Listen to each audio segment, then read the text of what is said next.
प्रिय साथियों, मैं मीना कपिल ज्योतिष क्योरी चैनल पर आपका हार्दिक स्वागत करती हूँ। आशा करती हूँ आप सभी सुखी होंगे, स्वस्थ होंगे और खुश होंगे। साथियों, पिछले कई दिनों से ज्योतिष क्योरी चैनल पर नक्षत्रों के महत्वपूर्ण तथ्यों की जानकारी दी जा रही है। आपने पिछली वीडियोस को बहुत लाइक किया है और उन्हें शेयर भी किया है। आपके इस भरपूर सहयोग के लिए आपका कोटि कोटि धन्यवाद। अब तक हम 13 प्रमुख बिंदुओं पर बात कर चुके हैं, जैसे नक्षत्रों के नाम, उनके स्वामी, नक्षत्रों की दशा, नक्षत्रों के देवता, उनकी दृश्यमान आकृति, लिंग, जाति, गुण, नक्षत्रों के स्वभाव, उनकी योनि तथा महावैर योनि, उनके गण अर्थात राक्षस गण, देवगण या मनुष्य गण, उनकी नाड़ी, मध्य, अंत आदि आदि महत्वपूर्ण विशेषताओं पर चर्चा हम कर चुके हैं। अब हम नक्षत्रों के पर्यायवाची नाम और पंचशलाका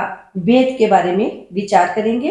पंचशलाका का वेद, जिसमें 5 हॉरिजेंटल और 5 वर्टिकल लाइंस खींचकर अर्थात 5 सीधी और 5 आड़ी रेखाएं खींचकर नक्षत्रों को एक विशेष तरतीब में बिठाया जाता है।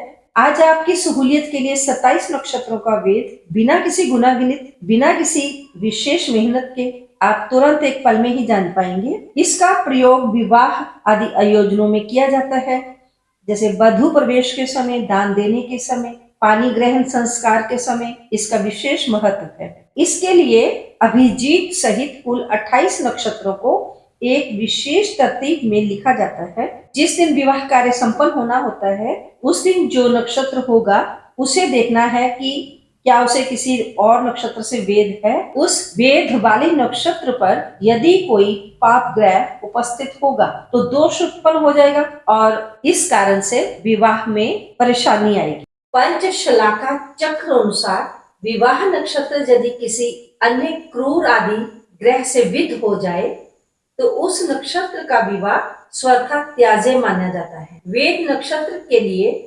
पंचशलाका एवं सप्तशलाका चक्रों का आश्रय लिया जाता है। वधू प्रवेश, दान, वर कन्या का वर्ण एवं विवाह आदि शुभ कार्यों में पंचशलाका चक्र का तथा अन्य मंगल कार्यों में सप्तशलाका का विचार करना चाहिए। विवाह पटल अनुसार सूर्य वेद से वैधव्य होता है। यदि मंगल से वेद हो तो पुत्र शोक होता है, यदि बुध से वेद हो तो वंध्या योग होगा और यदि गुरु से वेद हो तो प्रवज्या योग होता है। शुक्र वेद से केवल कन्या संतति तथा शनि राहु केतु वेद से दारिद्र्य योग होता है। महर्षियों के अनुसार सोमे ग्रह से विध नक्षत्र का चरण हो तो त्याज्य होता है, परंतु क्रूर ग्रह से कोई भी चरण विध होने पर पूर्ण नक्षत्र त्याज्य माना जाता है। यथा बुध, गुरु, शुक्र आदि शुभ ग्रह का केवल चरण वेद प्रथम, चतुर्थ, द्वितीय, तृतीय का विचार करें, जबकि सूर्य, मंगल, शनि, राहु आदि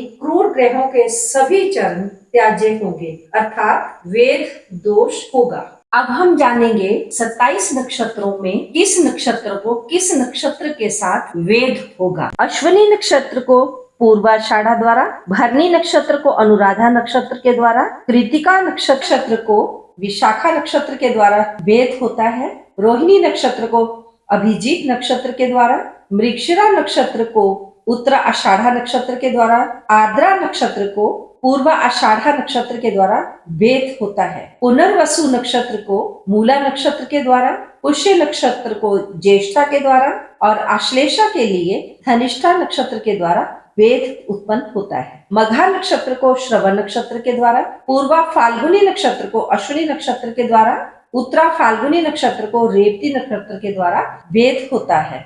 इसी तरह हस्त नक्षत्र को उत्तरा भाद्रपद नक्षत्र का वेद माना जाता है। चित्रा नक्षत्र को पूर्वा भाद्रपद नक्षत्र द्वारा वेद होता है। स्वाति नक्षत्र को शतभिषा नक्षत्र द्वारा, विशाखा नक्षत्र को कृतिका नक्षत्र के द्वारा, अनुराधा नक्षत्र को भरणी नक्षत्र के द्वारा वेद माना जाता है। ज्येष्ठा नक्षत्र को पुष्य नक्षत्र के द्वारा वेद मिलेगा। मूला नक्षत्र को पुनर्वसु नक्षत्र पर, पूर्वा आषाढ़ा नक्षत्र को आर्द्रा नक्षत्र के द्वारा, उत्तराषाढ़ा नक्षत्र को मृगशिरा नक्षत्र पर, श्रवण नक्षत्र को कृतिका नक्षत्र द्वारा, धनिष्ठा नक्षत्र को विशाखा नक्षत्र द्वारा, शतभिषा नक्षत्र को स्वाति नक्षत्र के द्वारा, पूर्वा भाद्रपद नक्षत्र को चित्रा नक्षत्र के द्वारा, उत्तरा भाद्रपद नक्षत्र को हस्त नक्षत्र के द्वारा, रेवती नक्षत्र को उत्तरा फाल्गुनी के द्वारा वेद अर्थात पंचशला का वेद होता है। इसका अर्थ ये है कि उस दिन मान लीजिए उस दिन रेवती नक्षत्र है और उस दिन यदि उत्तरा फाल्गुनी नक्षत्र में कोई क्रूर और पापी ग्रह हुआ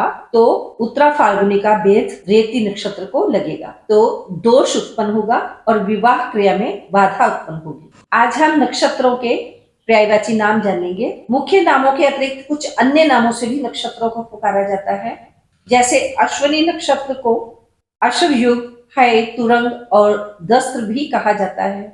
इसी तरह भरणी नक्षत्र को कृतांत और ग्राम्य के नामों से भी बुलाया जाता है।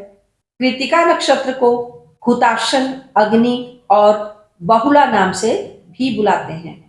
रोहिणी नक्षत्र को विधि, विरिंची और शकट नाम से भी बुलाते हैं। मृगशिरा नक्षत्र को सोमे, चंद्र, अग्रहायणी भी कहा जाता है। आर्द्रा नक्षत्र को तारका और रौद्र नाम से भी बुलाते हैं। पुनर्वसु नक्षत्र को अदिति और सूर्यजननी या देव माता के नाम से भी बुलाते हैं।